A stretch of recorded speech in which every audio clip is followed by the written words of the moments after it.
backs to it. I know it'll be hard sometimes, but we can do it. This is for our kids.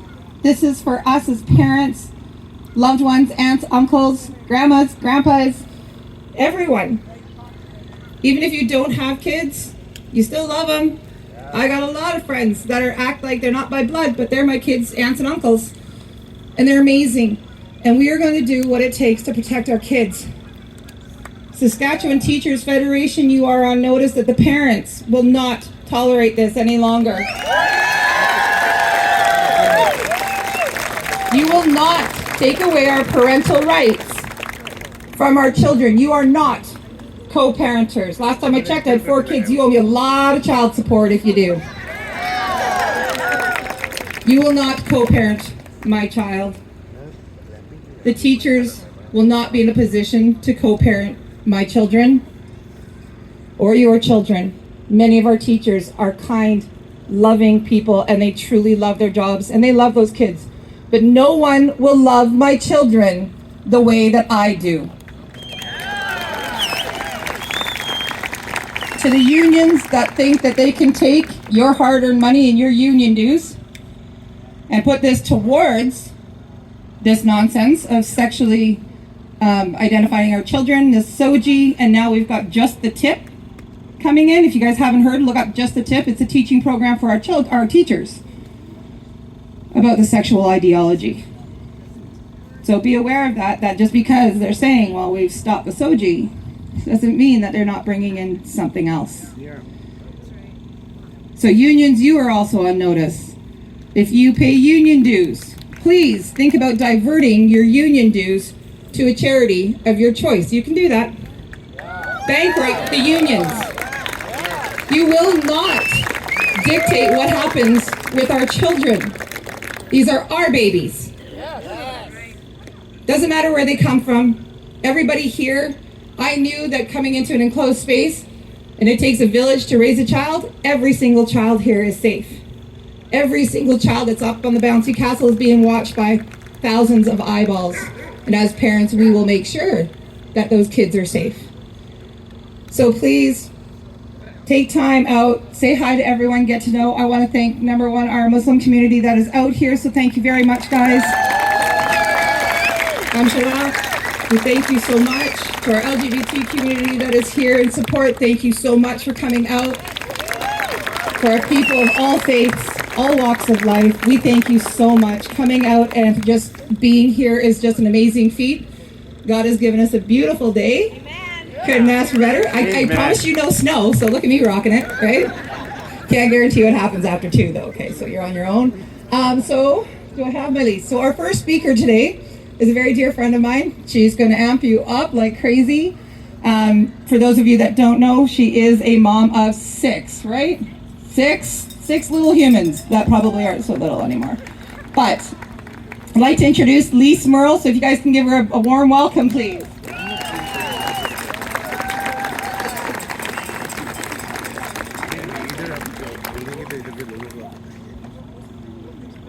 Good morning, Saskatchewan. It is so good to see you all here today. My name is Lise Merle, and I am Saskatchewan's girl. My mother's name was Elaine. She was a farm girl who got her first job with a union at the age of 18. My grandmothers are Anne and Martha, all of them Saskatchewan girls, and I am the mother of 6, all of them born right here in Saskatchewan.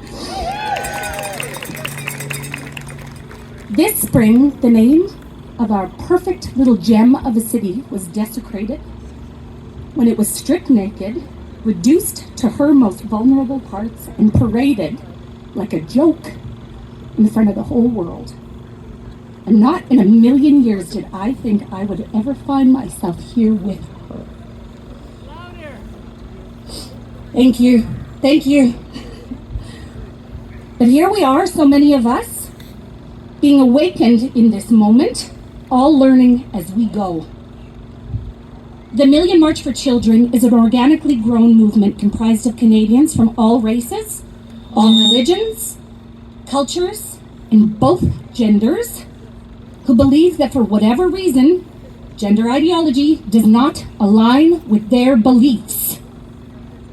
Together, the Million People March for Children is challenging Canadians to use radical truth to create meaningful dialogue and meaningful change. This is the epitome of Canadians working together as neighbors. And together, in this moment, across the nation of Canada, we are demanding an end to gender theory in public education and in public institutions.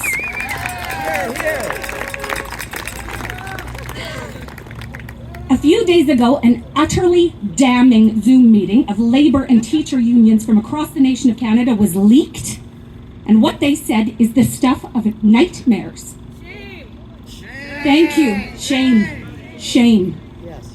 They describe deploying flying squads. That's their language. Flying squads, who are physical and digital assault units used to identify, harass, intimidate, and denigrate parents. These are government union employees employed by Canada's and Saskatchewan's labor and teacher unions. Teachers, the good ones, the rational, common sense ones, are telling us that they don't want to apply gender theory in schools, that they believe parents are more than capable of talking to their children about gender issues 100% of the time.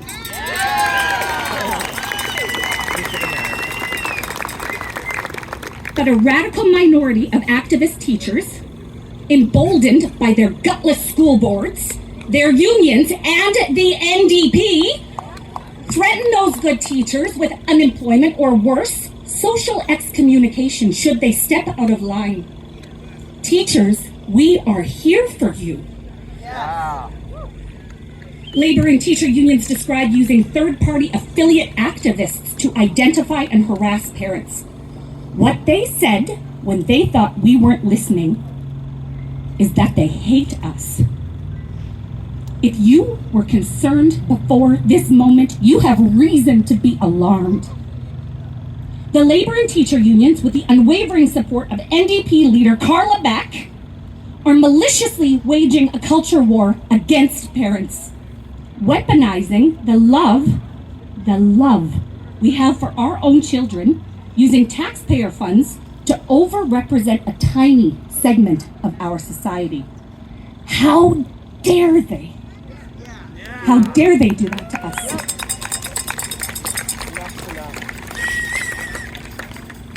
You might know that our neighbors down south have a person called Dylan Mulvaney. Okay, we all know that name. But Canada has a person named Faye Johnstone. And Faye Johnstone has been so much more destructive. Faye Johnstone, famed Canadian trans activist and sexual health educator, runs an organization called Wisdom to Action. Wisdom to Action would be considered one of the third-party organizations that was unceremoniously punted from Saskatchewan schools. Thank you to the courage of Scott Moe and Dustin Duncan. Thank you, guys.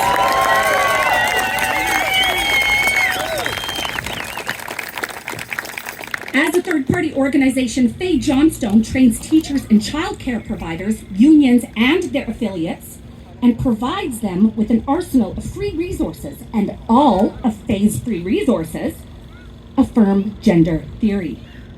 This is appealing to teacher unions who claim to be poverty-stricken, who would tell us there's no money for our children. The Saskatchewan Teachers Federation, which with its 13,000 paying members and a communication staff of 15, claim they are poor. How dare they? Faye's free resources are fully embraced by radical teachers who then take them and distribute them into our schools. The free resources Faye delivers to educators and childcare providers is designed to deliver gender theory into every facet of the Canadian childhood experience, decisively loopholing any official curriculum that doesn't include it. And Faye Johnstone demands inclusion or else.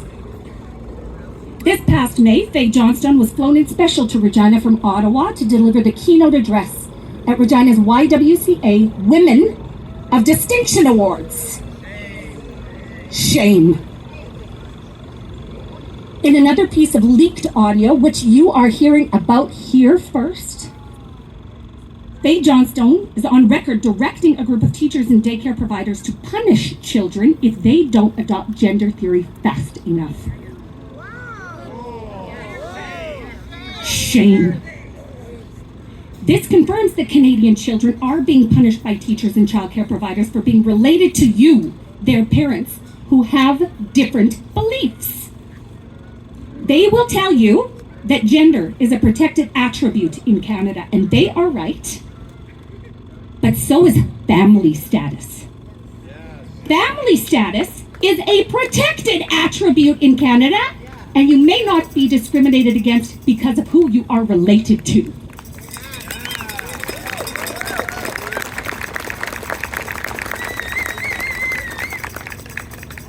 Teachers may not discriminate against children because of the beliefs of their parents.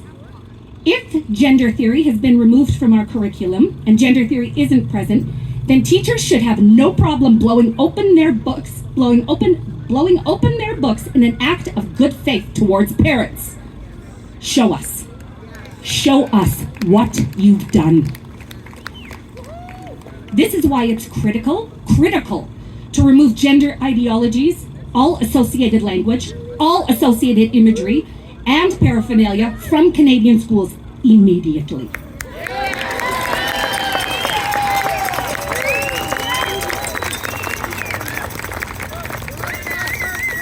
Thank you. If you think teachers infringing on their students' Canadian Charter rights to family status was bad, wait until you hear this. Faye Johnstone, trans activist and national board member of the YWCA of Canada, is delivering gender ideology directly into every one of Canada's 1,000 YWCA childcare centres.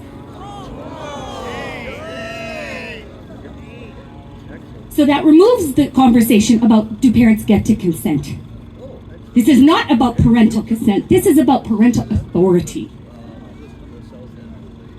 Just so you get it all right, 90,000 Canadian children in $5 a day daycares, okay, this is what we get for $5 a day daycare, in over 1,000 subsidized daycare facilities, including one in Regina and one in Lumsden, are conditioning babies, toddlers, preschool children to adopt gender theory and immerse them in gender immersion. The tide has now shifted.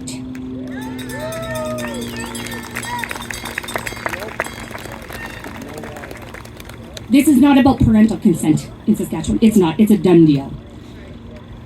But every parent is perfectly capable of enforcing their own children's charter rights until they're 18, and schools are not the arbiters. Parents are. This is not about parental consent. It's about what we want for Canada. What do we want for Canada? Do we want this? Or do we want what we know to be true? Parents must assert their authority and demand a seismic shift in what we deem appropriate. Whether we want gender ideologies delivered to our babies, force-fed to our children, and to have all of these issues decided by people that don't love them. The answer, that's right, the answer from parents abandoning public education in droves, and to new Canadians too afraid to rock the boat in a new country for fear of being ejected, all of us intelligent, passionate people are saying no. No. It doesn't matter what they say over and over and over to their trusted media partners who are complicit every time they give them a platform. If the whole nation isn't talking about gender theory in Canadian $5 a day daycares tomorrow and for the next 6 months, they are complicit. I am backed by science, genetics, biology. I have every major religion and person rooted in tradition and culture on my side. And I have Elaine and Anne and Martha and they are enough.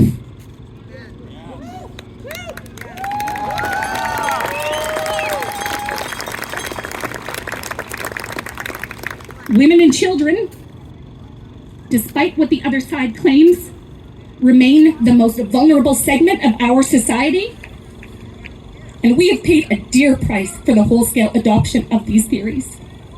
And it's time we all tell the truth. People working with labor and teacher unions have been trained by barking seals to say no space for hate, and they are the problem. This is especially true of our elected and public officials. In the whole nation of Canada, the entire nation of Canada, Saskatchewan has emerged as the leader on this issue.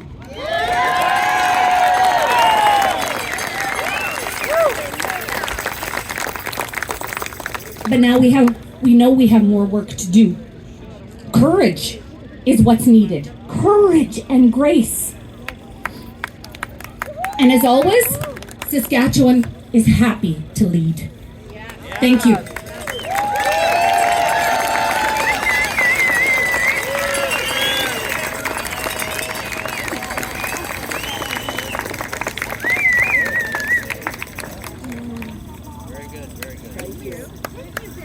Thank you, Lise. If there's anybody to rile up a party, it's her.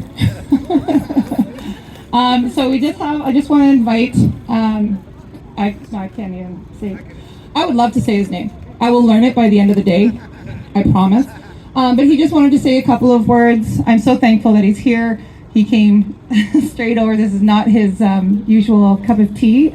So we're super excited for people that don't typically come out, that don't want to stand in front of a rally, but we're so excited to have him. So please give him a warm welcome.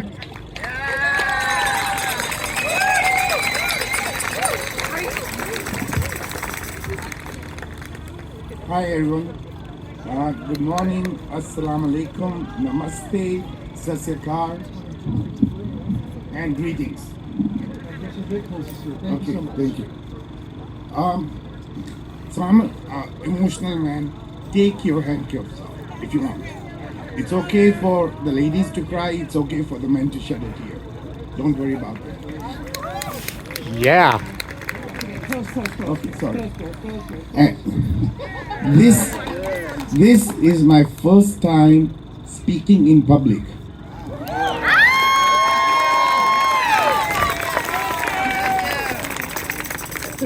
Just to introduce myself, my name is Noble Shatur.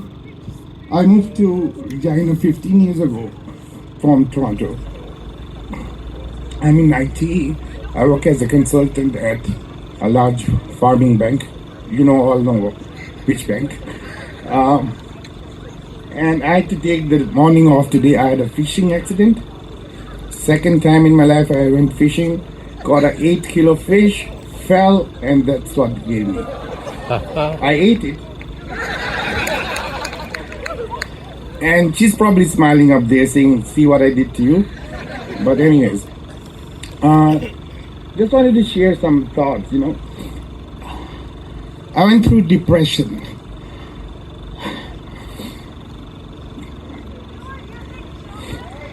And then I came out of depression, and this is the new me. I'm closer to people, I'm closer to God. God can be anything you want to call. It can be Allah, it can be Bhagwan, it can be God. The only reason I tell this is because I know people out there during this COVID period went through the same thing I went through. They don't want to speak to anybody. My wife is right there. She works for a Muslim organization which helps thousands of newcomers, they don't care what religion they belong to. They help them. It's just the ladies. They do stuff I can't even do. So I just want to acknowledge them. There she is, Saima, and all her lady friends.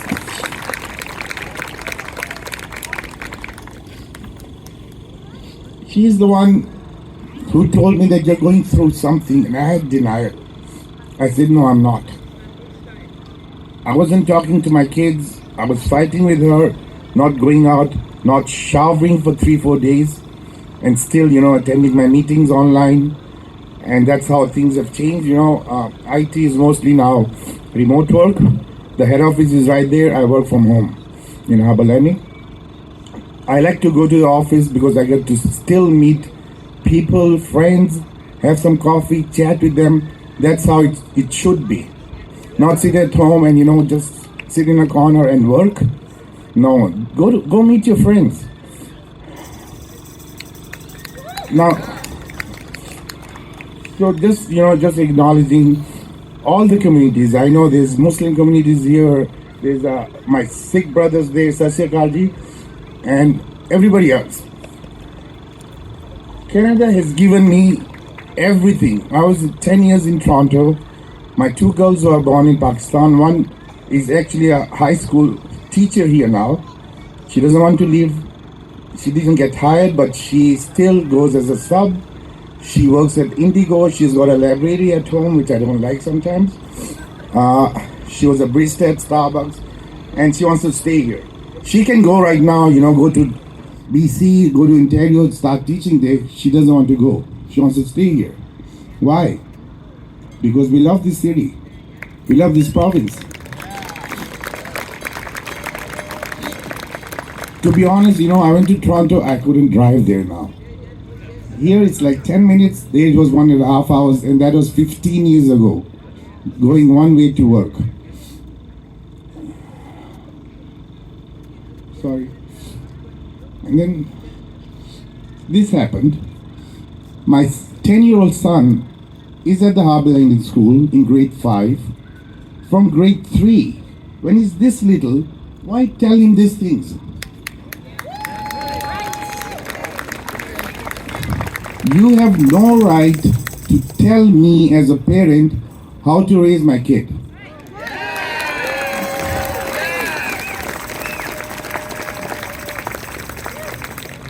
Let them decide. They have rights.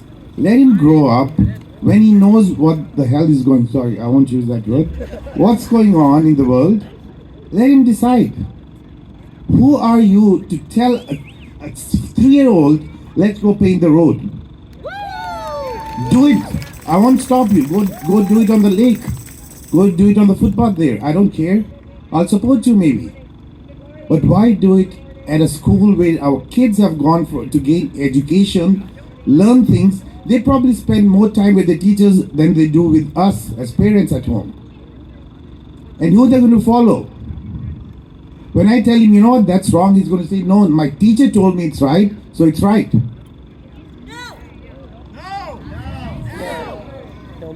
So it doesn't work that way. And we all believe in God. Some don't. I don't mind that. It can be the same God. It can be thousands of other gods. But we are all humans. We all have the same red blood. I can go and donate my blood, and it can go to anybody you want, and that person will never know where the blood came from. So, you know what? Leave our kids alone. Let us take care of them.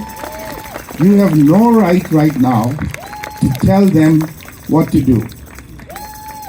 And again, like I said, first time, I'm 57. I don't want to hide my age, ladies. But 57 years, my first time speaking. Why?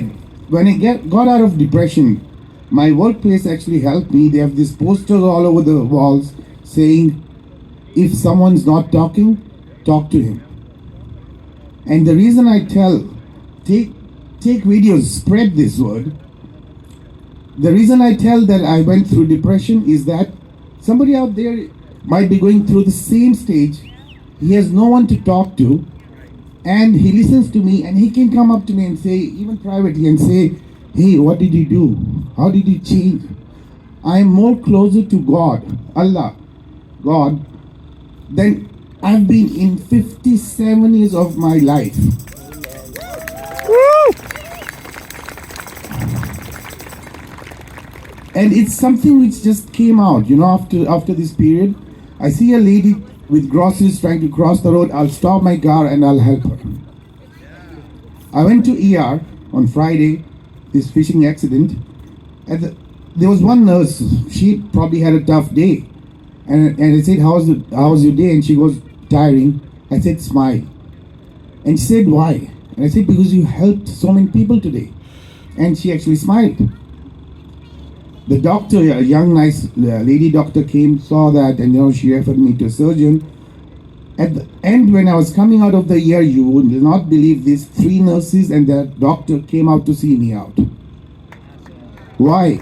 Because I don't want to say that I'm trying to show off. I'm not. I don't care what the world thinks about me. I went today, surgeon, 3 nurses, the receptionist, they asked me, "Where do you work?" I told her. She goes, "My daughter-in-law works there. Do you know her?" I pulled her. I said, "Is that her?" And she goes, "Yes." And I said, "I know her. She probably knows me by name because we are helping all the computer fixers, right?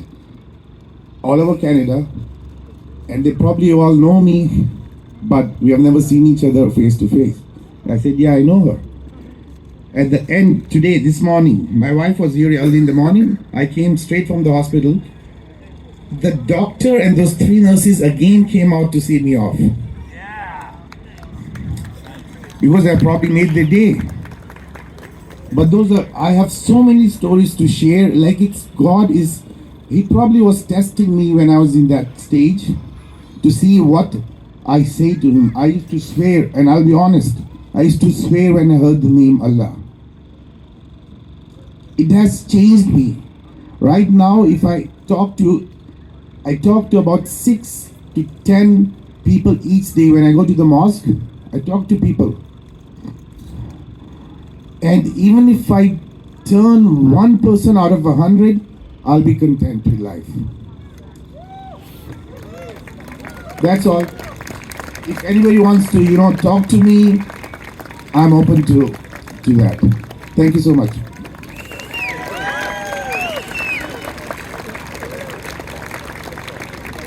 All right, I love these kind of events because then we get to be kind of spontaneous.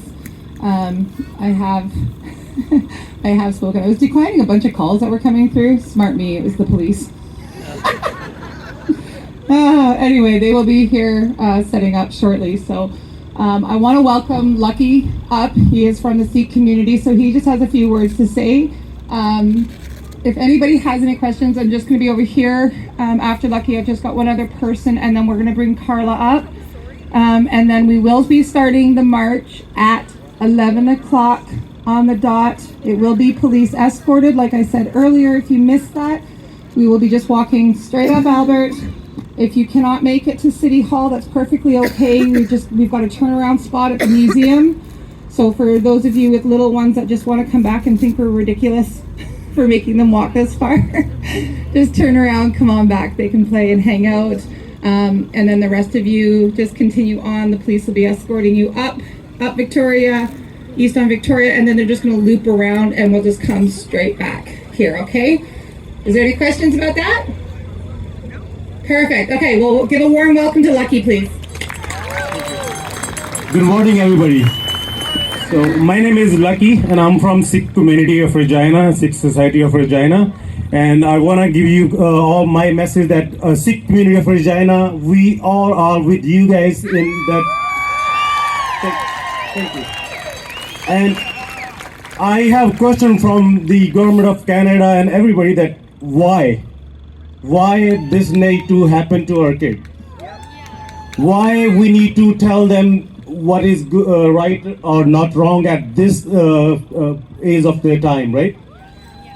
Why everything had to happen? We have all the rights, all the duties we follow when we are 18. Why this need to happen when they are only 2, 3, or 4-year-olds? Why we cannot let their kids to their parents?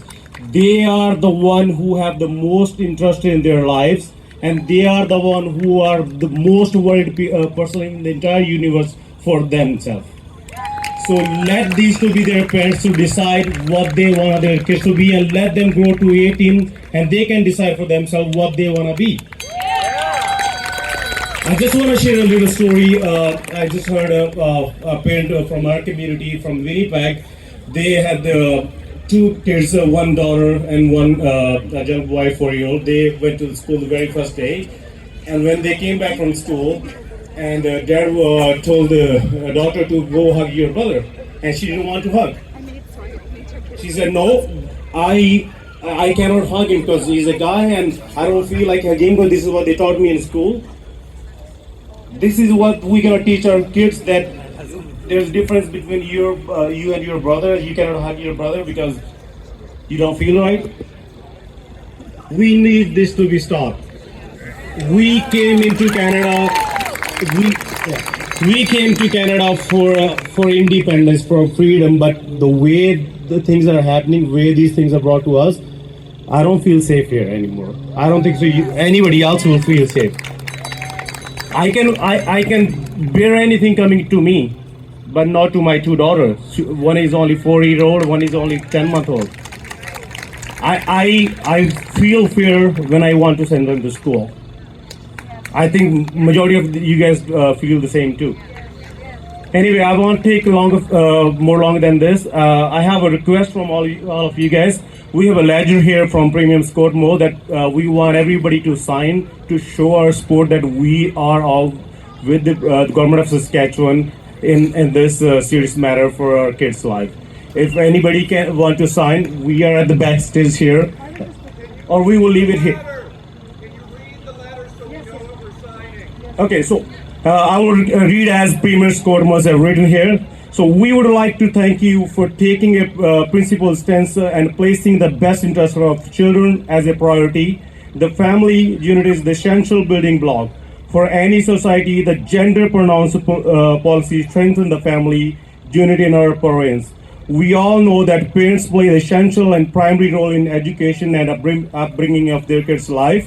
So our children are Saskatchewan's future, and we sincerely thank you standing for what is right. Thank you very much. So I'm gonna leave it here. So anybody want to sign up can come here, or they can meet us at the backstage. Thank you very much. All right, first rule of signing these things, don't steal the pens. That's my job. She's only got two.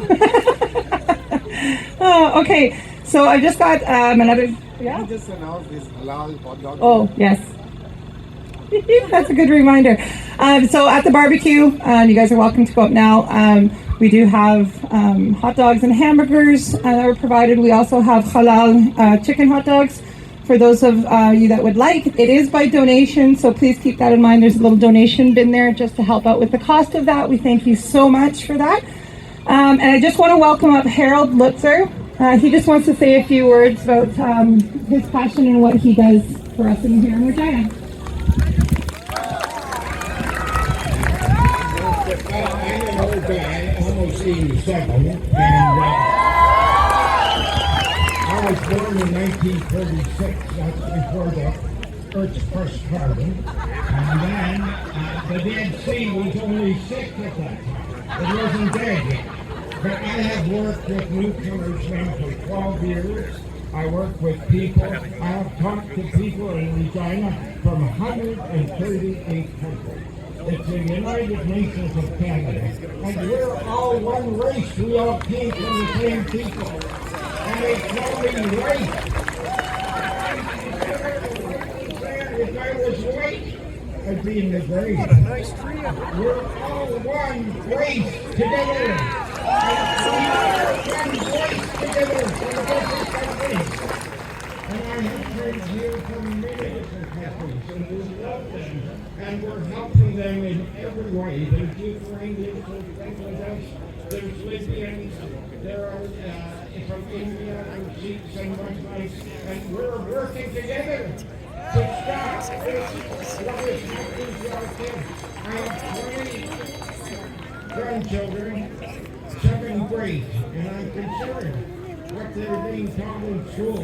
So thank you for coming together, and it's all about parental rights. And I want to say to the media, we are not radical. We are not portraying us like in the national vote yesterday. That is totally wrong. We love the Palestinians. We love them. But we have a right to our own opinion. Absolutely. And let's go for it. And let's take this country back.